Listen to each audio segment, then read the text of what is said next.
Good evening, everybody, and thank you for being here, those of you in person and then those of you who are attending through our live stream experience. We're happy to be here tonight with you. My name is Matt Montgomery, the new superintendent here. I think I can still say that. At least I'm going to ride the wave for a little bit longer. Tonight is the inaugural event of an experience we're calling Let's Talk. And we created it because we wanted to create opportunities for us to have critical conversations in a very thoughtful and collaborative way with our administration, staff, teachers, and community members. And tonight's topic is not a light topic, but it is extremely powerful and timely, and we're excited to embark in that conversation with you. And it's hitting us in a real way, both in school and out of school. And as a parent of middle school students myself, it's something that is resonating with me as a dad and an educational leader. And the topic we're going to talk about tonight is really anchored in social media, anxiety, and as well as the adolescent brain, which is a scary thing in itself. So we will be really diving deep into those topics. And I want to make sure that I take a moment and go over the flow of the events for tonight. So the first thing will be a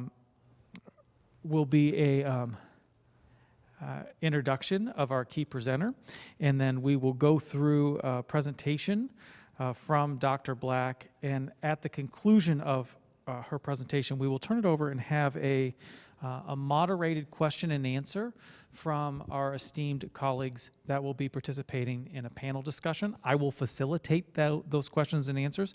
We have had some questions submitted to us in advance, and then we will also welcome questions real time from in the room with us. The hope is that we will have enough time to really have those dialogues and those back and forth to ensure that all the questions are being answered. I also want to take a moment and introduce Monica Yon and thank the partnership with APT. And as the new superintendent, it has been truly an amazing experience for me to learn about the level of partnerships with APT and the admin and the teachers. And I will tell you from day one, I have felt that support, and I continue to be just in awe of how much involvement we have with our parent groups. And I think this is a pretty special place in terms of not every school leader has the privilege of serving a community that has parents who are willing and interested to truly partner. And I describe a three-legged stool. So there's the students, there's the parents, and then there is the school. And oftentimes the parents get left out of the conversation or are not participating actively. And I think that we have the secret sauce here to have all three of those pillars strong and formed so we can meet the needs of our students as well as our community. So without any further ado, I will welcome Monica up to introduce our speaker. I still can't believe Mr. Montgomery introduced me.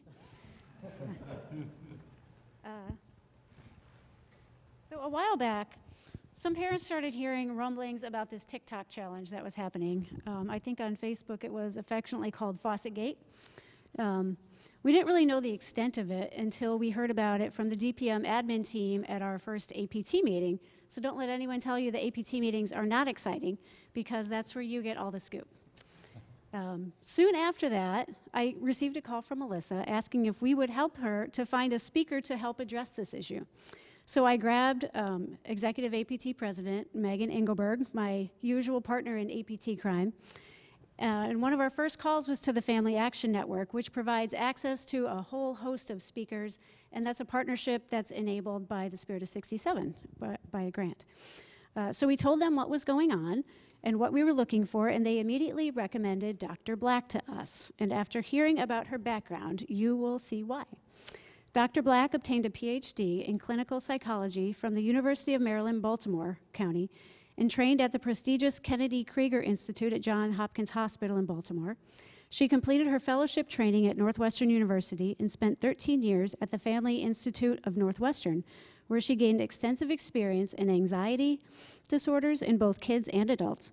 She has served as Assistant Director of Anxiety Research, Director of the Child and Adolescent Program, and Director and Founder of the Child and Anxiety Family Clinic.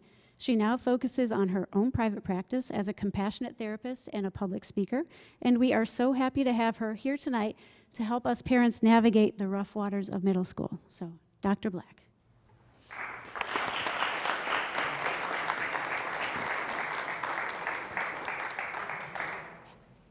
I have it, yeah.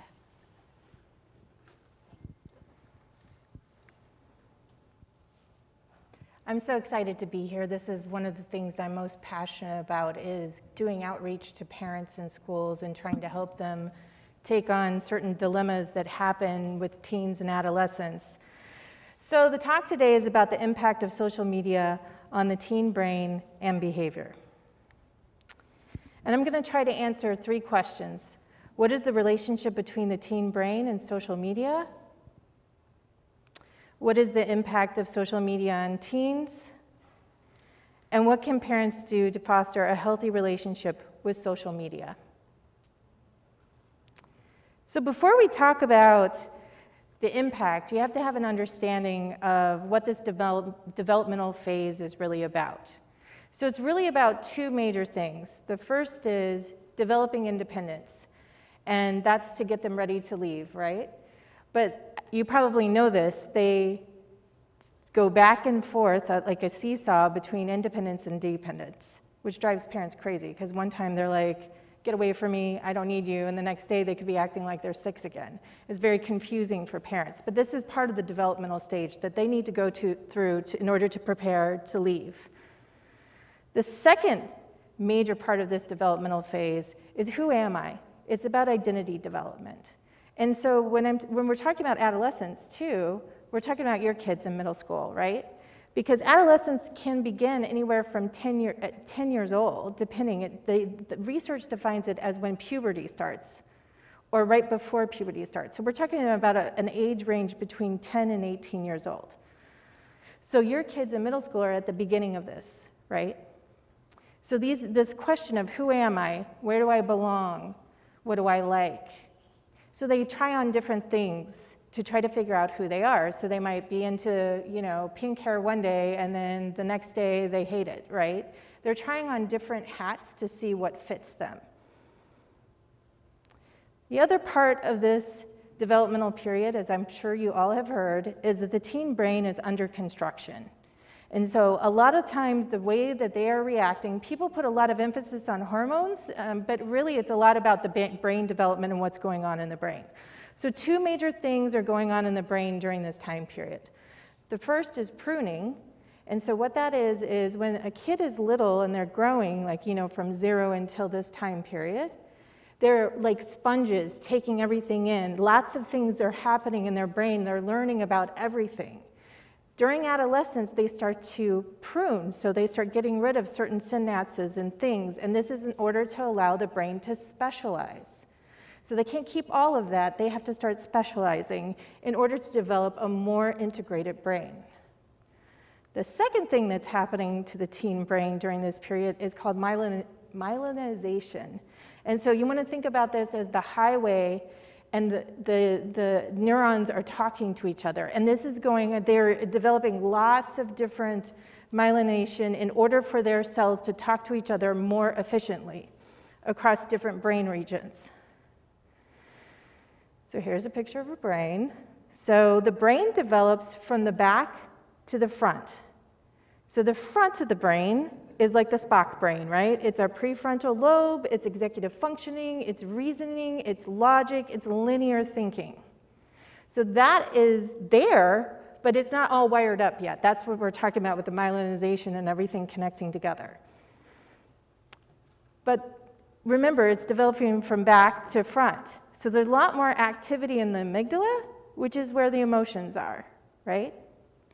And the other thing that's going on is the limbic system, which is where we have our dopamine and likes, and it's like the reward system. And those are more active during adolescence. So what happens as a result of this? they feel emotions more strongly than adults. So when you say, oh, they're being dramatic, they're actually not being dramatic. They actually are feeling that emotion at that intense level. So research has found they actually do experience things much more intensely than we do. And that's because of the brain development that's going on during this time period.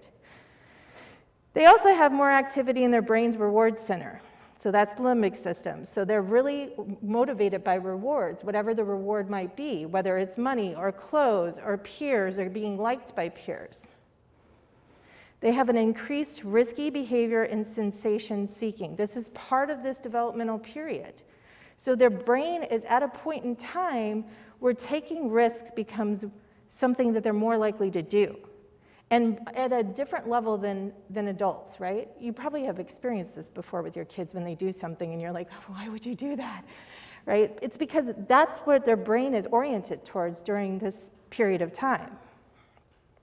They're also more peer-focused and influenced heavily by peers, which is probably no surprise to any of you.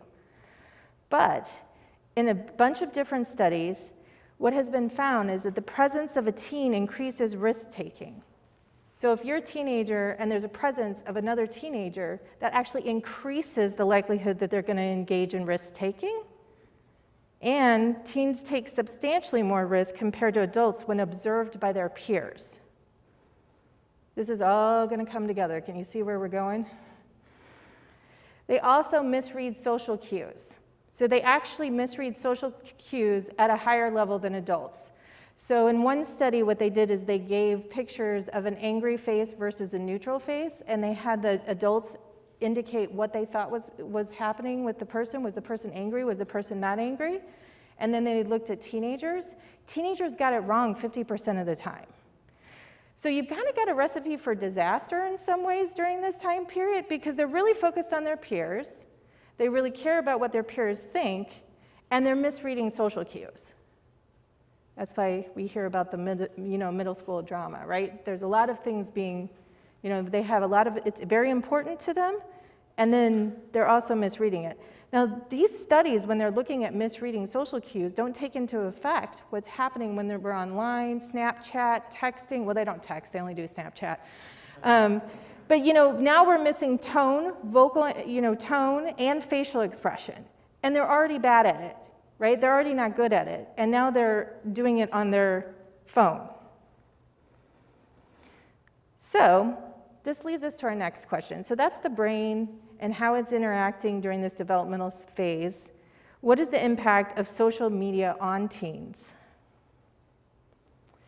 Well, let's just take a step back, and what's their general social media use? So 97% of teens use some form of social media. 87% of teens have witnessed cyberbullying. They use at least 3 to 8 social media outlets, with 3 being the average for most teenagers. That's like normative. And their average use is about 3 hours a day. This is based on the research that we currently have.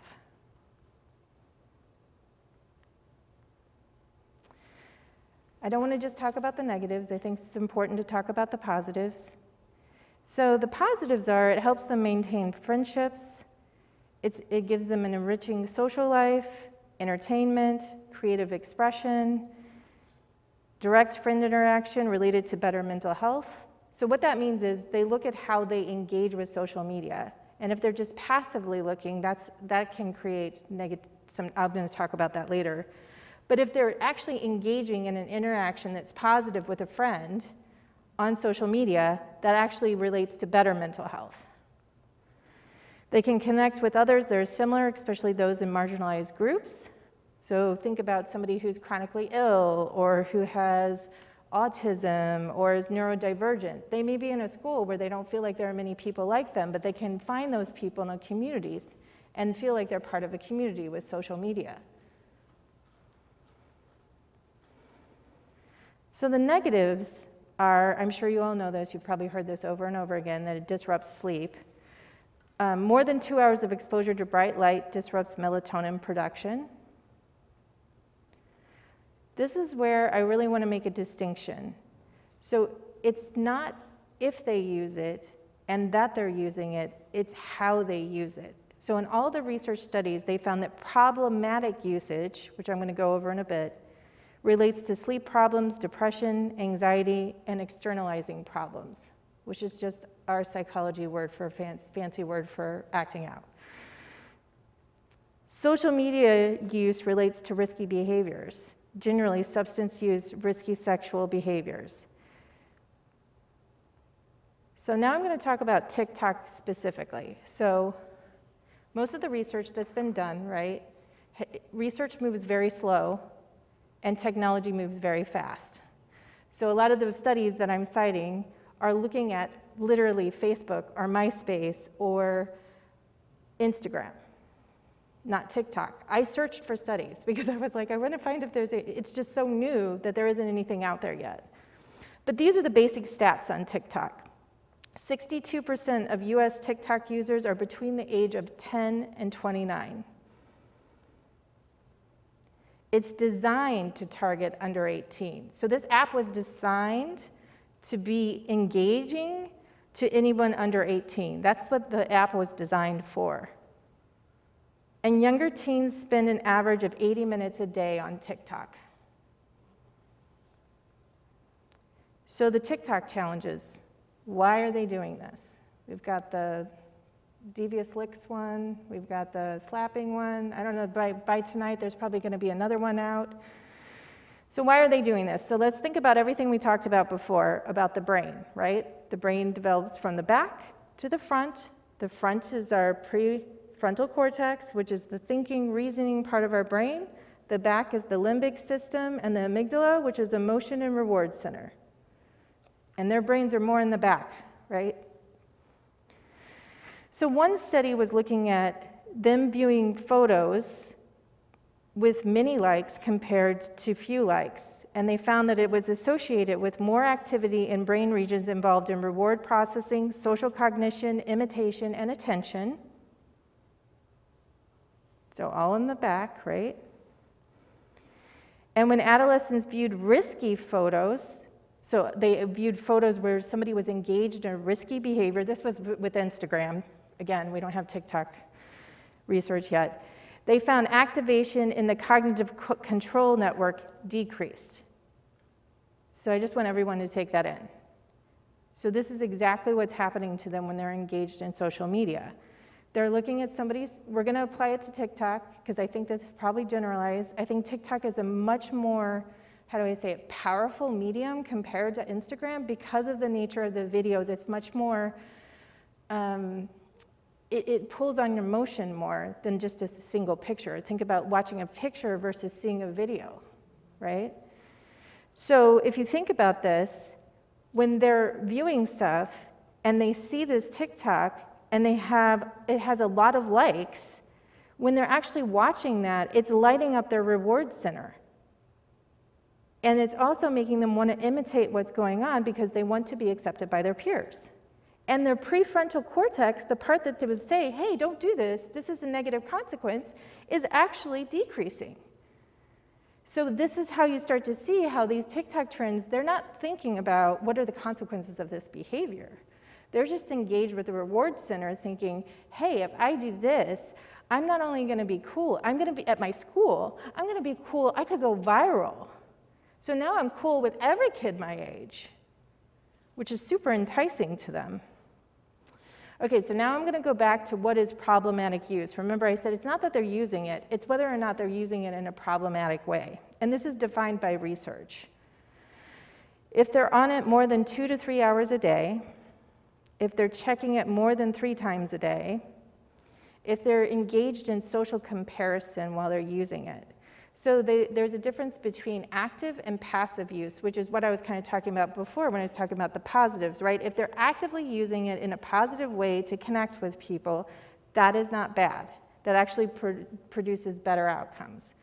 But if they're just looking, maybe just passively liking, and in their head they're comparing themselves, that creates more negativity, relates to anxiety, relates to depression. Obviously, if they're engaged in cyberbullying, that's problematic use. And passive use, which was what I was just talking about. So what can you do as parents to reduce the negative impact? Some of you, I'm sure you've heard all this before, but we're going to go through it again. Dock the phone 2 hours before bed. That's for, it's not just the blue light, but it's also the engagement with it. It's hard for them to settle down depending on what they've been looking at. Monitor your teens' accounts. You should be looking at what they're looking at and talking to them about it.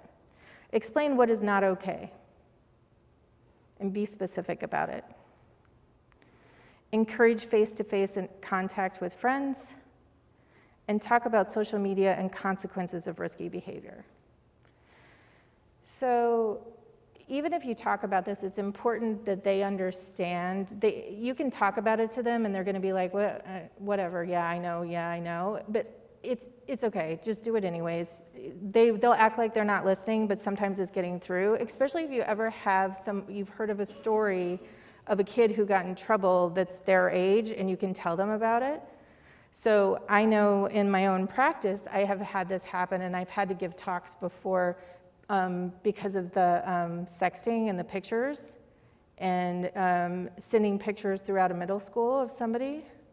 And that kid, the police came because it's considered pornography, child pornography.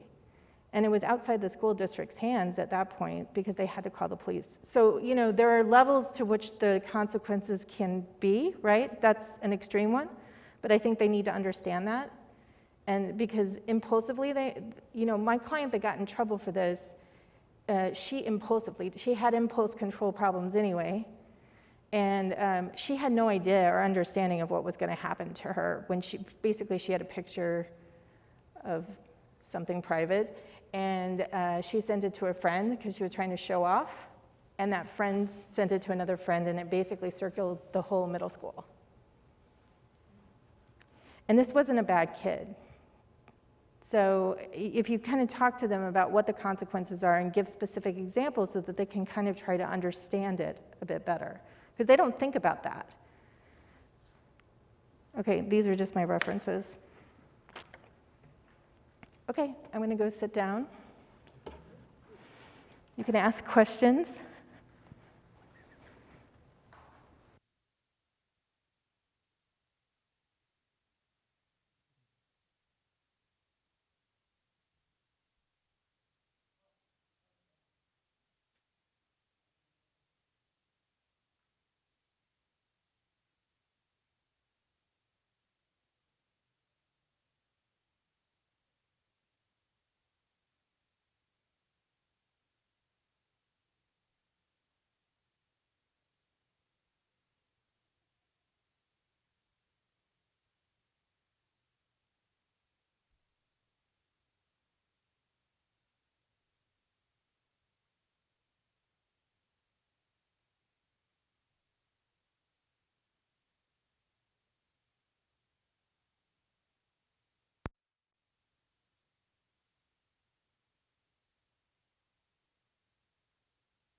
Excellent. Thank you.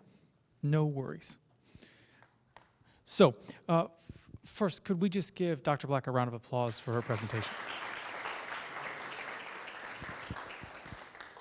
So it's always refreshing to hear information again, even if it's not all new for me personally.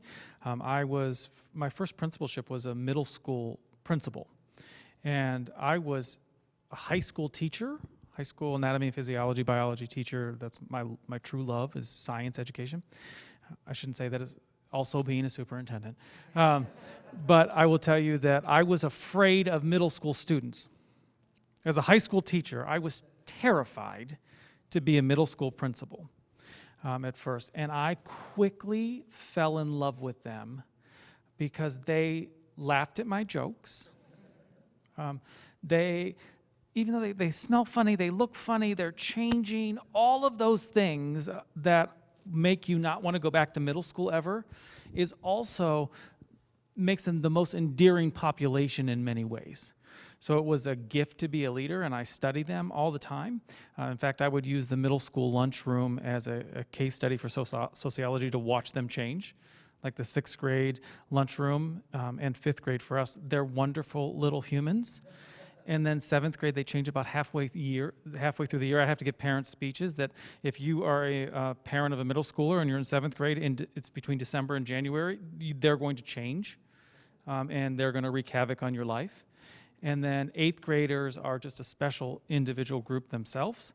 And then they come back to teachers. This is my own experience. They come back to teachers, especially the girls about the freshman year, fall of the freshman year. The boys maybe never come back.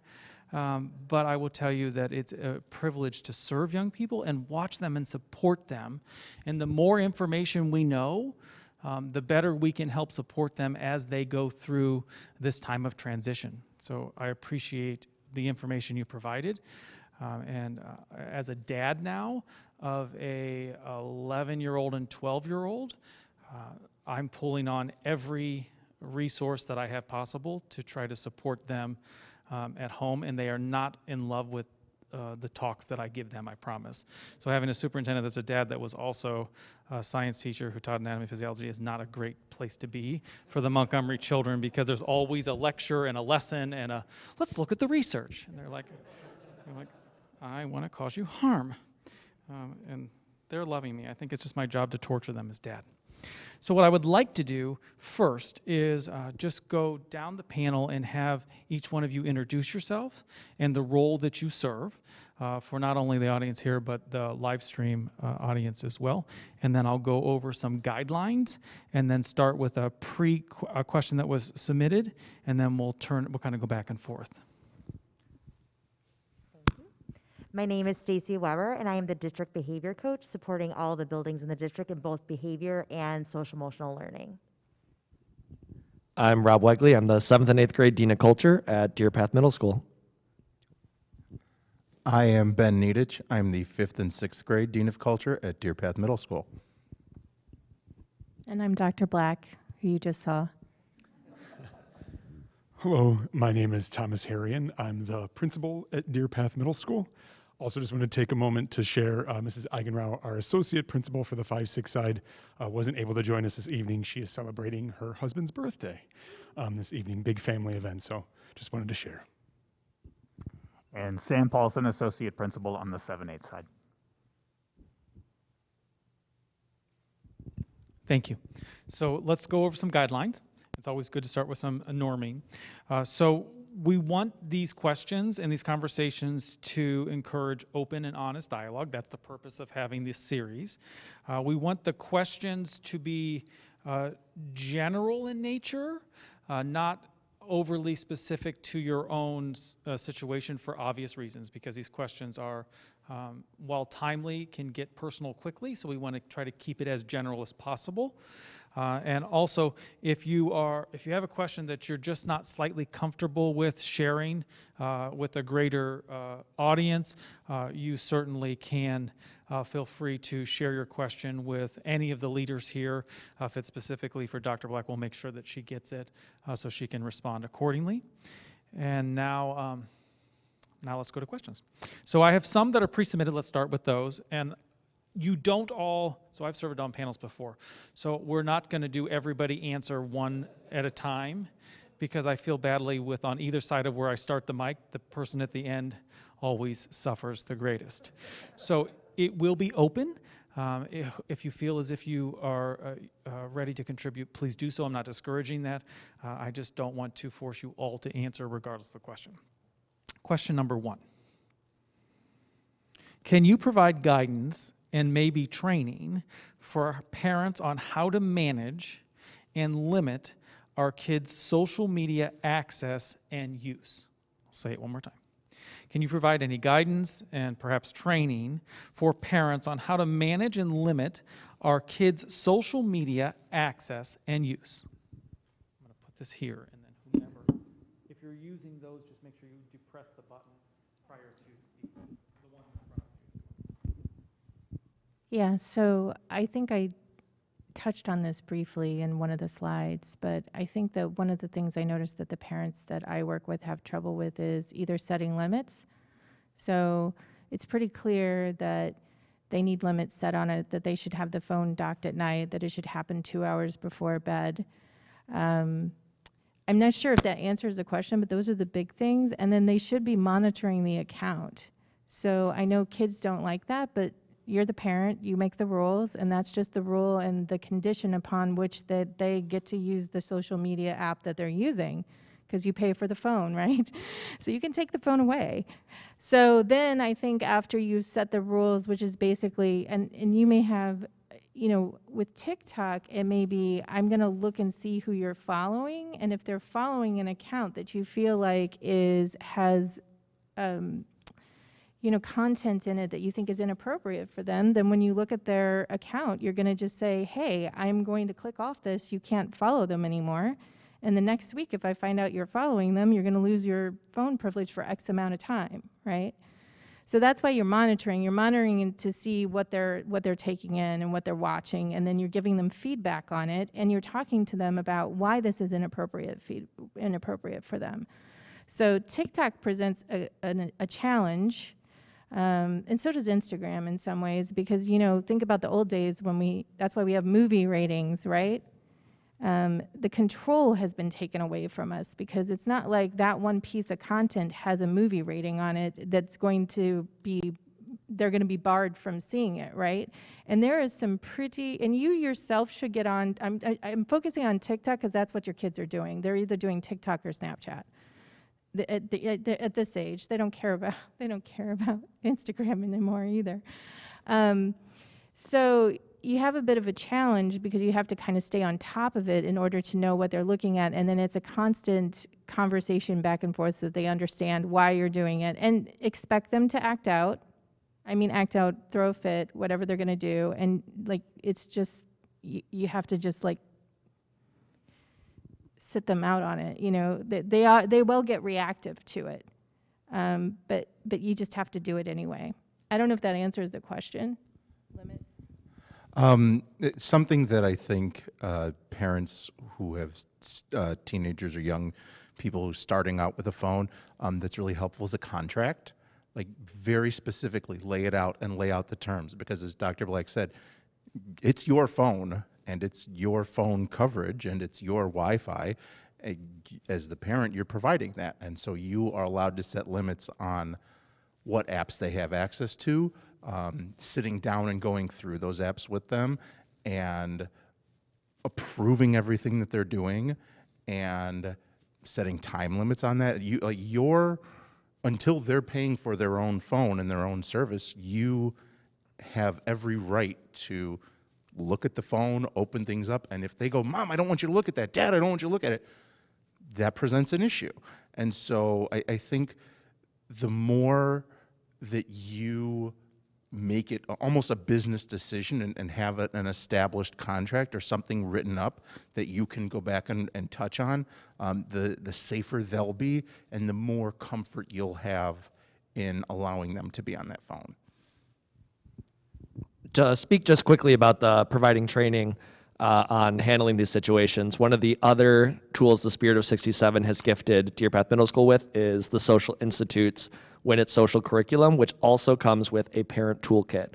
So we're actually meeting with the APT SEL reps next week to talk about what that is and how it can be utilized, so we can get that information out to parents, so you can have access to that. And it's basically a guidebook of, here's what these apps are, here are some positives of it, here are how people get in trouble when they're using it, just to generate that better understanding of kind of what these apps are. As we hear from our children about the app, it's oftentimes like, I have no idea what you're talking about. So I think that that'll be a helpful tool coming out pretty soon as well.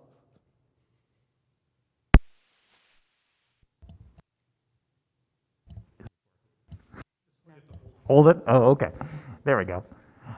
So I just wanted to put a big gold star next to what Dr. Black shared about explaining the why. What we have seen at the school over and over again is that kids see the beginning of the story when they watch that Instagram video, but they don't know the end. So in other words, they see a kid pulling a prank, they see friends laughing, but they don't see them having a conversation with the police officer afterwards. They don't see them doing community service for the destruction of property that they just participated in. And explaining to students that that's not a representation of reality, and that there are true consequences to your actions, and you might think it's a joke, but a lot of these things that students are participating in, it's not just school illegal, it's illegal. And they need to understand that this is how society works. There are rules and laws for a reason, and it's a very scary conversation to have with someone who's 10, 11, 12 years old, but there are two paths to go down, and we want you on the straight and narrow, not headed down the direction like some of these folks. So many kids have said to us, I thought this would make me popular. Yeah. I thought this would give me more friends. They don't understand there's a cost to that choice that they're making, and giving them the reason why they shouldn't do it is so powerful for this age where they're just yearning for those limits and they're just not sure how to express that.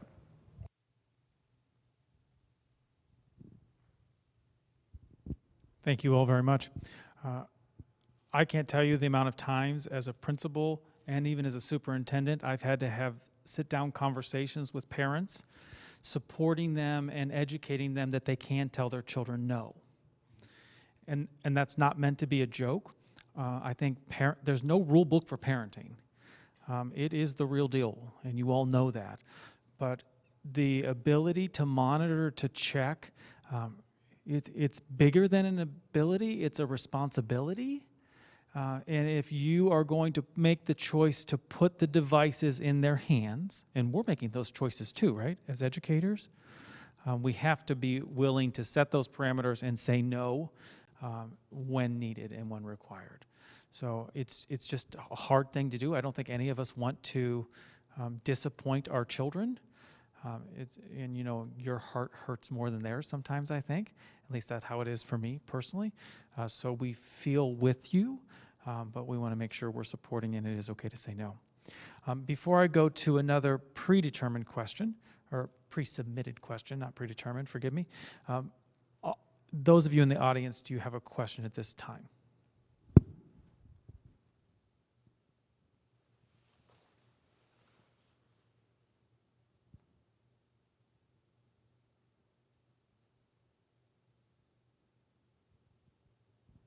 I use my teacher wait time.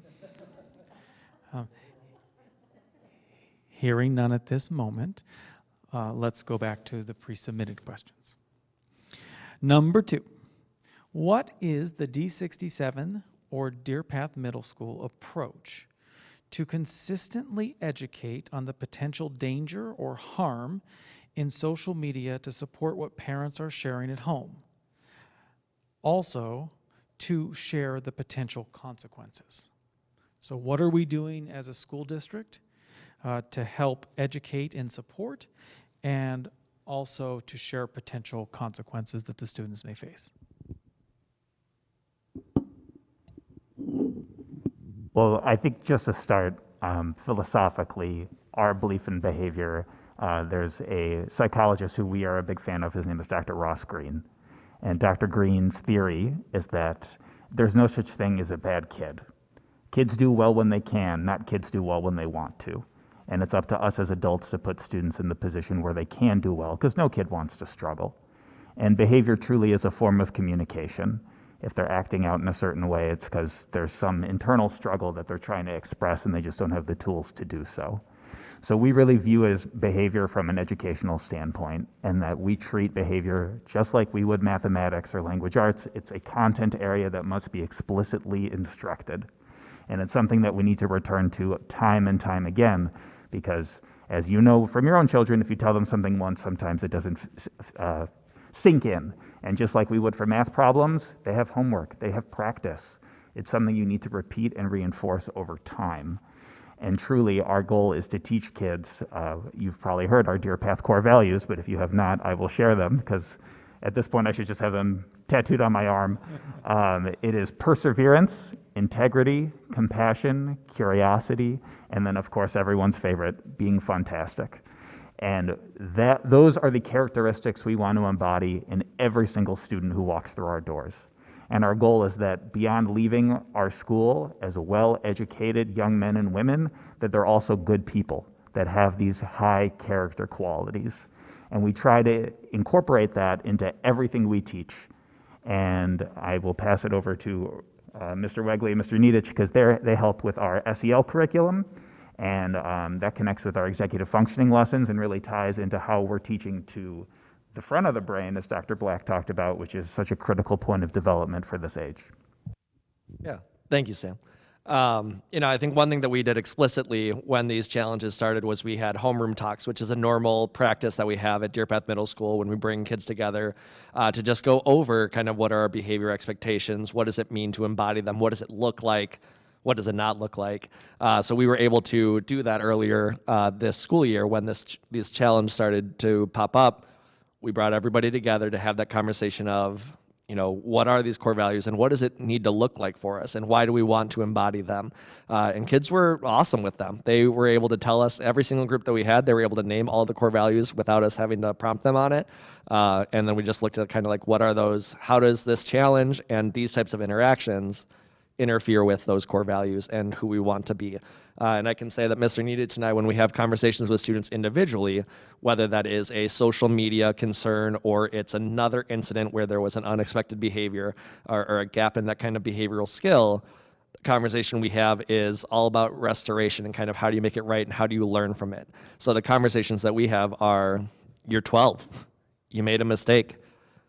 I make a mistake also as an adult. You're not going to stop making mistakes, but we got to figure out how to navigate them. So what we do in that situation, we have explicit lessons for our SEL curriculum that work on literally naming what's going on in kids' brains too. Because I know for me, as a kid growing up with ADHD who was super impulsive and getting in trouble all the time, and my dad was pulling his hair out, and my dad was my high school principal, so it wasn't even like a phone call home. They just stopped in his office and were like, yeah, he did it again.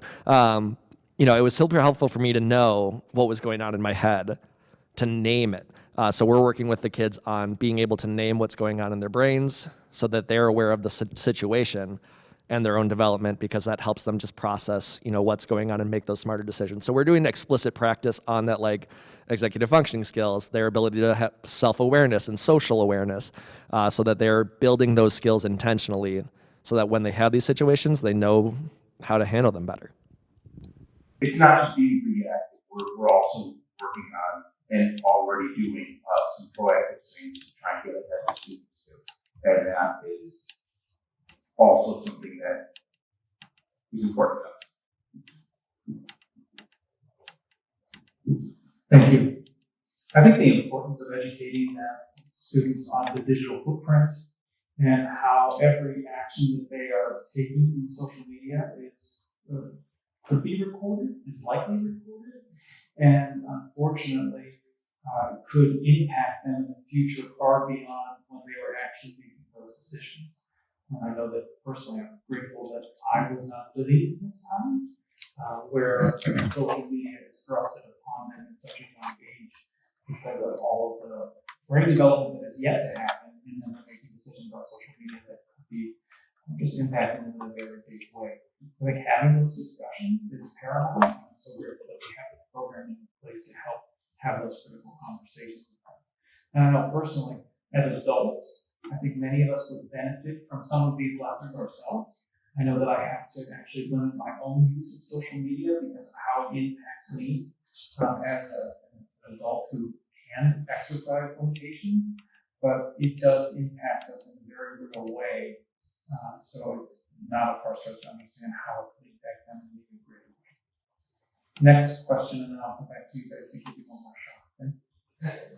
Number 3, should we create our own account on social media used by our kids in order to see what they post? I'll say it again.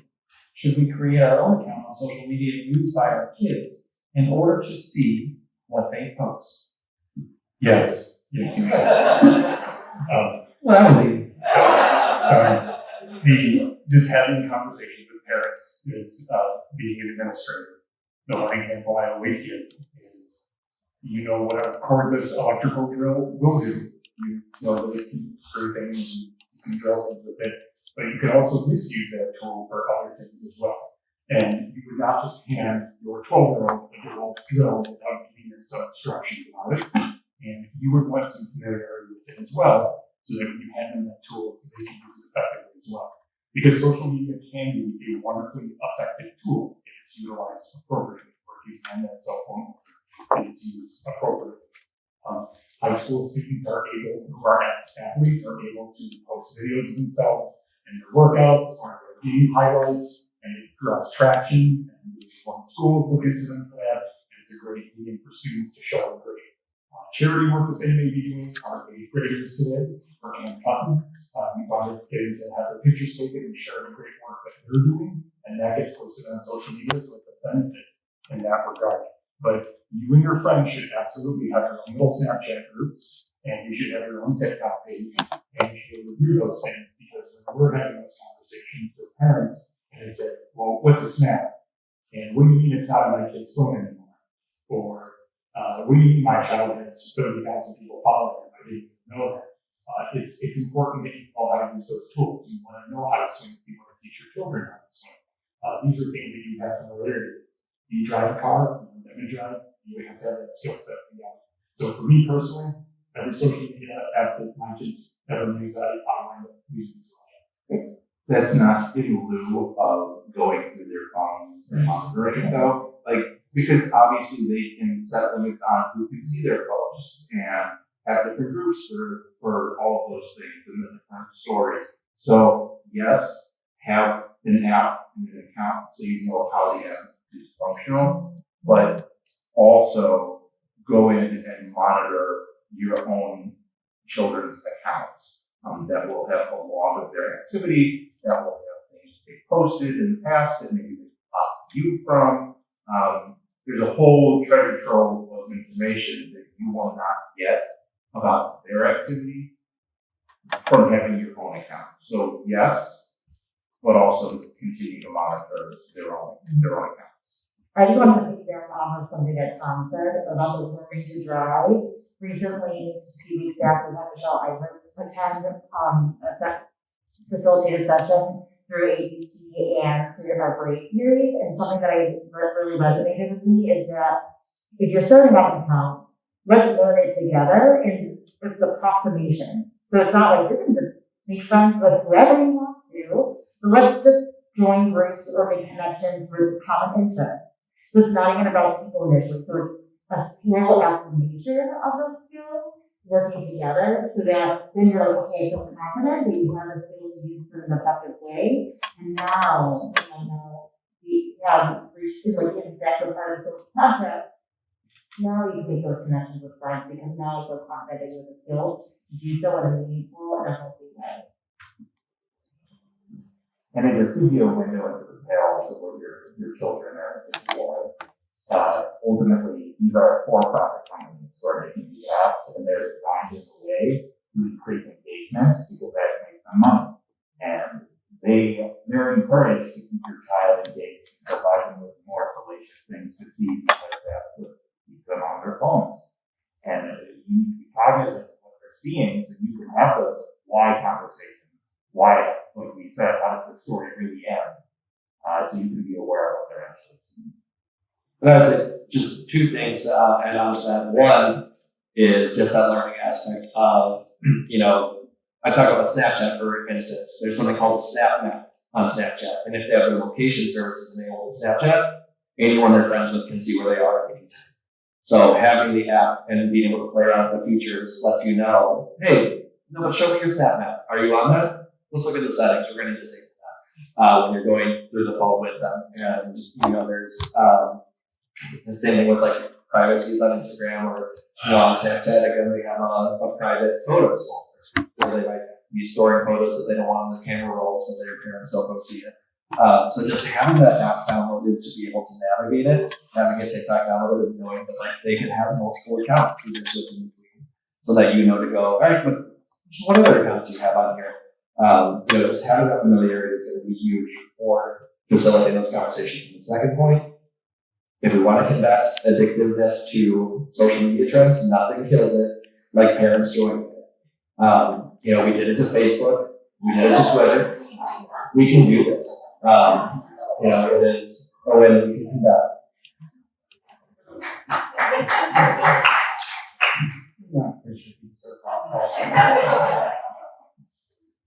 So I think everybody said a lot that's great here, but I got on TikTok because my clients, I work with mostly teenagers, right?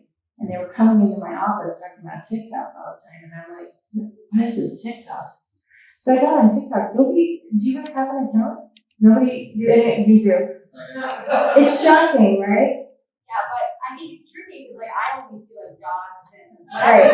No, I know. And you know what I do is I have my account because I got addicted to it. So this tells you something. Mine's all dogs and cute stuff. But then on my other, I have one that I pretend I'm a teenager, and I try to look and see. I try to pretend I'm them to see what pops up, and that's how I do it. So you might want to attach to your doggy account and cooking account because it is fun now. But that's not what they're seeing. It's the AI. It's based on AI, so it adjusts to your likes. The more you like something, but the problem is that once you get on TikTok and pretend, or you're on their TikTok and you're seeing their feed, there's some pretty disturbing stuff on TikTok. And TikTok has community guidelines, right? That they're supposed to take stuff down, but I'm always shocked what they don't take down and what they do take down. So it's not a very well-regulated app. And that's the one they care about the most right now at this age. Infection. Sorry, as Dr. Black spoke to about the brain development, right, and TikTok specifically, it is a 1 minute 60-second video.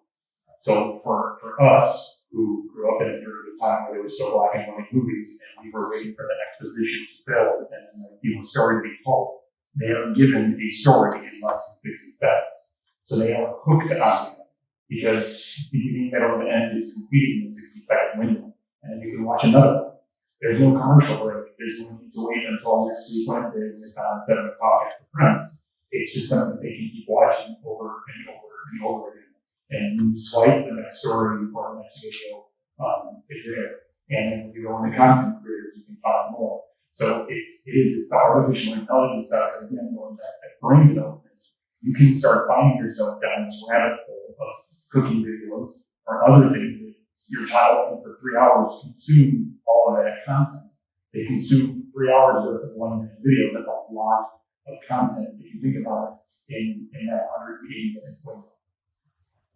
Sorry, Dr. Black brought something up when she was saying that I thought was important. On a lot of these social media accounts, depending on the security level that your child is using, everything is open source, which means it's open to the public and anyone can see it. So you don't necessarily even have to be connected with someone to see something dangerous or potentially harmful. So if you are making your own accounts, one for you and then one for your teenage self, check your own child's accessibility, because you would be shocked by how much just unprotected open source information there is about anything, whether it's on Snapchat, not so much, but whether it's on TikTok or Instagram. There's a lot of just unblocked things that are disturbing that you might come across. So it's just something to look out for. I actually downloaded TikTok about, I think it was 3 months ago, and I blacked out and came to an hour later. And I said, not today, Satan. So I deleted that app immediately because I go all in.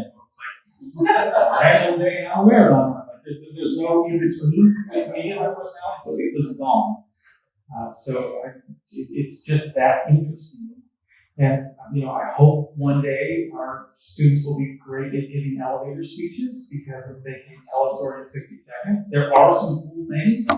And if we incorporate it into new ways to measure learning, we get created outlets for alternative assessment. I mean, there's some cool things we can do in a positive way, but it has to be heavily measured, in my opinion. And it's not. Okay, so we were going to wrap up at 8:10 for me to just thank everybody and then finish at 8:15. But I want to give you one more opportunity. Does anybody out here have a question before we close? Now you have 3. At 8:12, we'll give you more questions. All right, let's see. First of all, thank you very much. This has been really, really nice and informative. I guess I liked what somebody said earlier about not that it's the school or district job to be the information provider, but I did like that suggestion. If these continue to let's talk, even if it was just this room, you had TikTok going over there, you had right over here, you had Snapchat, because I don't know if that's Snap or I mean, I'm sure some kind of a little bit like having like either hook it up in 3 different stations, right, for 3 main. It's a little bit of information in the setting. I mean, we can all find it. It's a little bit of, it feels supportive. So. I actually love that idea. So it's happening. See what you just did right there? I mean, we love creating. And I will happily. Number 2. Hi, thank you. So my oldest is 6th grader at DPM, and we've just given him an actual phone, actual access to things, and he is writing for those 2 veterans, Snapchat and TikTok. So my first question was a clarification. So you're saying get a parent group so you know how these apps work, and you're saying do the app with them. What are the positives and negatives? Do you recommend following them, being their friend, and also monitoring that way as well? And when they're like Instagram, and we still have to be on the 6th grade to Instagram, and they're trying to me and want to see my things. What's the line that you draw here an adult and your child's friends? What is that? And then she's saying no to this VR right now. We're still saying no to social media. How do you back that up? Because my sister is going to understand or want to be just be told it's not safe, you're not going to do it. What is the reason for parents that you're not allowing to do this when they're surrounded by so many kids who are?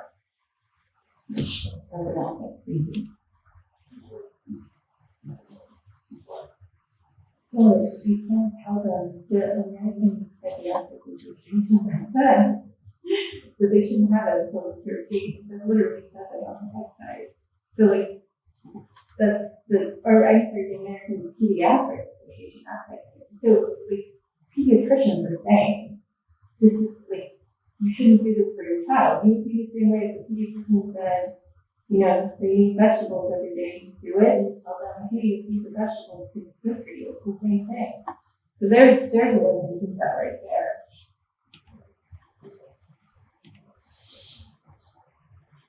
I think in regards to you and your friends having it, absolutely. I mean, which I have a 5th grader, so if I was in the district TV with video, we will call my wife out for her excessive media, social media, but she's also on top of those things, so she will know if something comes up. But then it's kind of that awkward Christian, as Rob said, like my mom has a TikTok, right?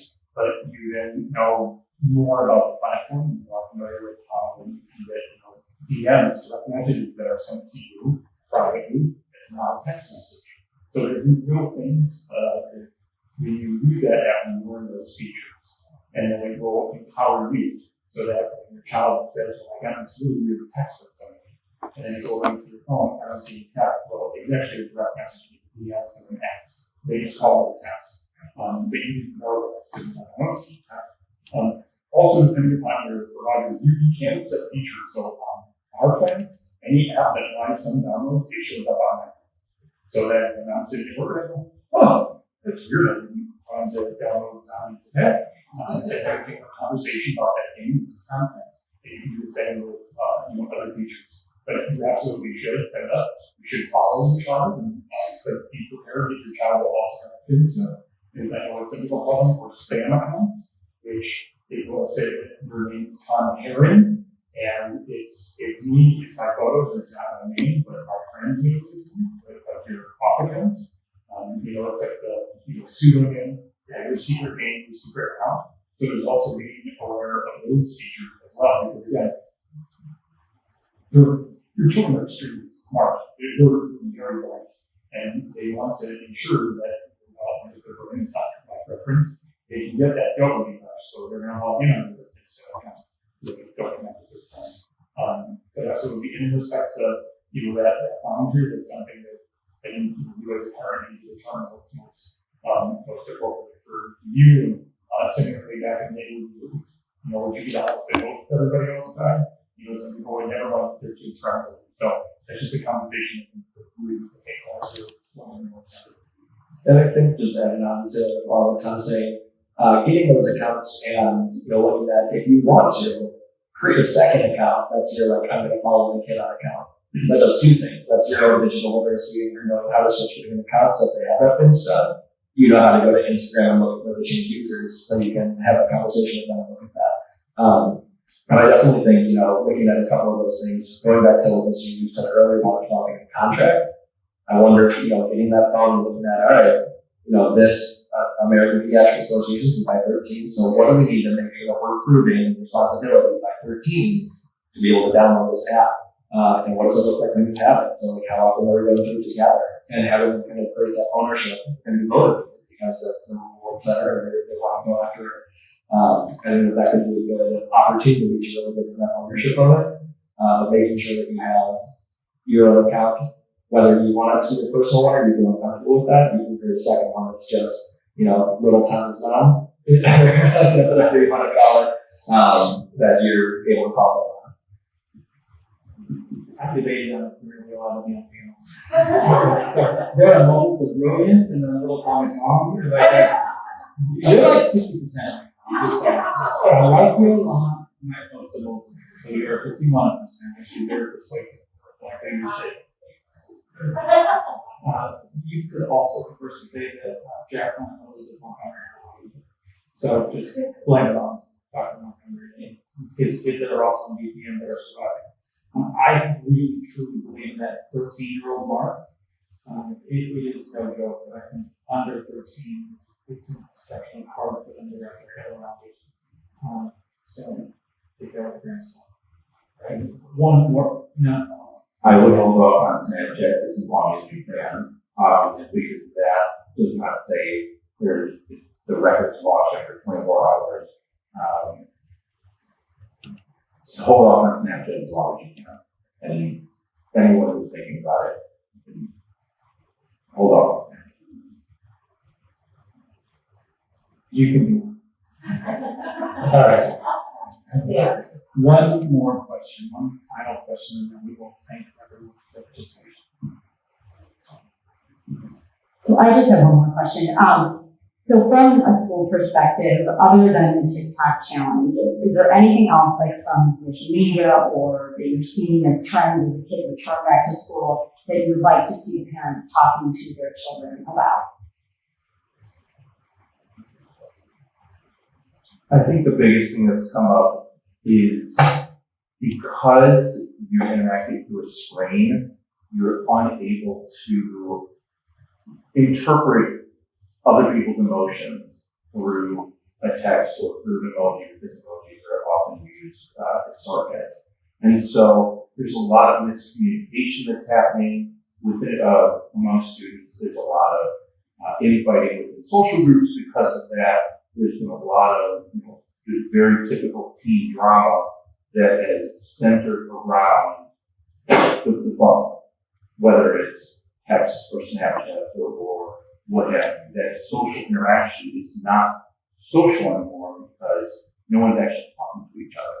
And one of the things Mr. Whiteley and I have had to spend a significant amount of time on is mediating those conversations between peer groups, just to try and get everyone back on the same page. And I think that that's something that is probably the number one issue that is going on. I would concur in that, in just how we're communicating with each other, because you find out that so-and-so is absent, so then they sent a bunch of text messages about what happened during the school day, and there's no contextualization of what really occurred, because it is these one-liner texts or these one-word texts, and they're very confused, and they show up and say, Ron's mad at Tommy, I have no idea why, but something bad happened at school yesterday, and you as an parent are like, that's impossible, you weren't even there. So I think that that's the piece, right, the human connection Dr. Black spoke about earlier. We need to have more of those face-to-face interactions and conversations, so that you can see people, you can hear the tone of their voice, and you have that close proximity, rather than saying, are you serious? You don't know if you even is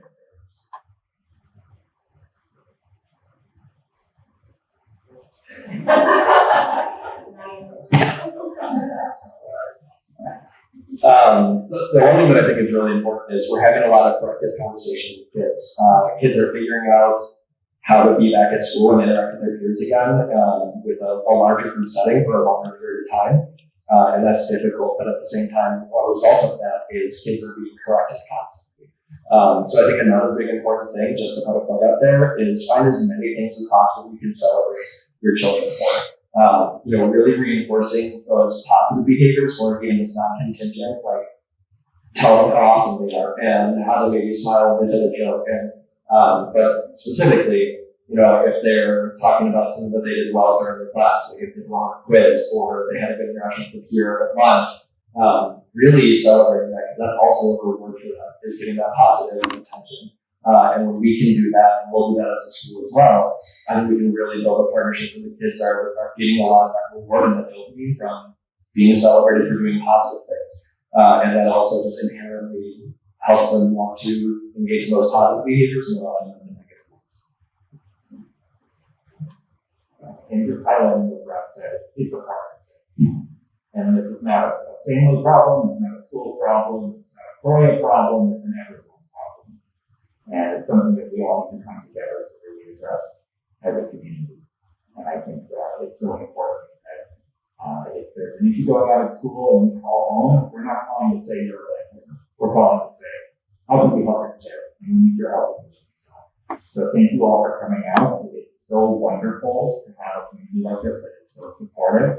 And we know, like Mr. Wagner said, kids make mistakes, adults make mistakes, all human beings, and these are all teachable moments. And as long as we're taking advantage of them and looking at them as those educational opportunities, we can help save our children, young women, and their awesome. Awesome. Okay, thank you for being a part of this first event. Can we give a round of applause to our organization?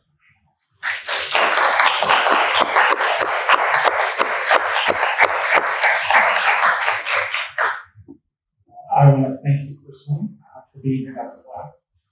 Your expertise shone through, and I most appreciate the partnership.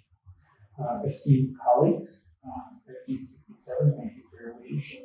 And I know that as a dad, I feel wonderful knowing that you will build the building that two of my children attend. APT, thank you for your connection here and your willingness to make this happen.